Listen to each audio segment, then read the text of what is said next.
I wish him good luck, Trump sends tidings to fired FBI boss as it is revealed Comey will not say Trump obstructed justice by asking him to back off Russia probe.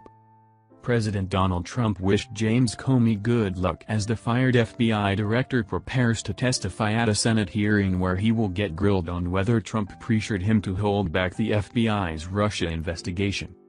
I wish him good luck, Trump said, when asked Tuesday by a reporter at the White House whether he had a message for Comey as his high-stakes testimony looms large in Washington.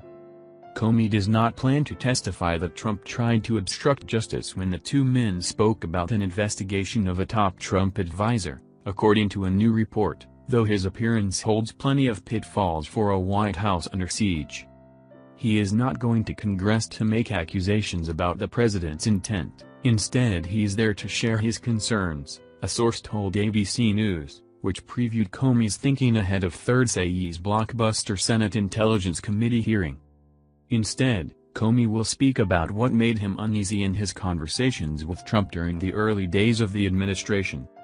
Comey apparently was concerned enough about those talks that he kept detailed memos after each of them, and he is certain to get asked about those memos and whether they back up his account.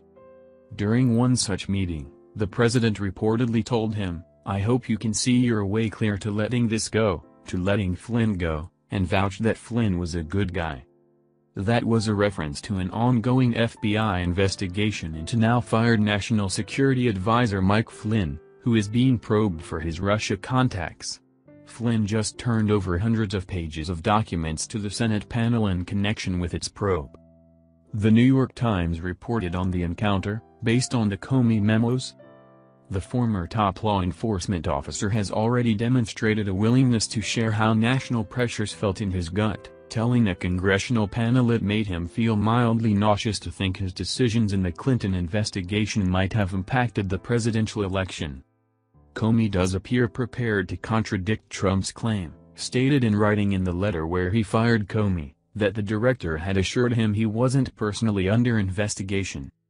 "While I greatly appreciate you informing me, on 3 separate occasions, that I am not under investigation, I nevertheless concur with the judgment of the Department of Justice that you are not able to effectively lead the Bureau," Trump wrote Comey. Such an assurance would have been unorthodox from an FBI official. Comey told associates he won't back up the president's account, a source familiar with his thinking told the network. Beyond wishing Comey luck, Trump appeared eager to have the chance to engage in some counter-programming. He is scheduled to address religious conservatives at the Faith and Freedom Coalition's Road to Majority conference at 12:30 p.m. Thursday, right as Comey is on the Hill.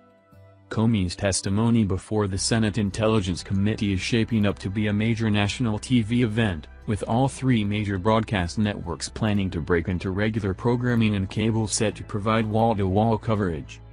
On Capitol Hill, TV networks and print outlets from around the world are scrambling to fill seats inside the Senate Intelligence Committee room inside the Hart Senate office building, where the former FBI director will take an oath before getting quizzed about his conversations with President Trump.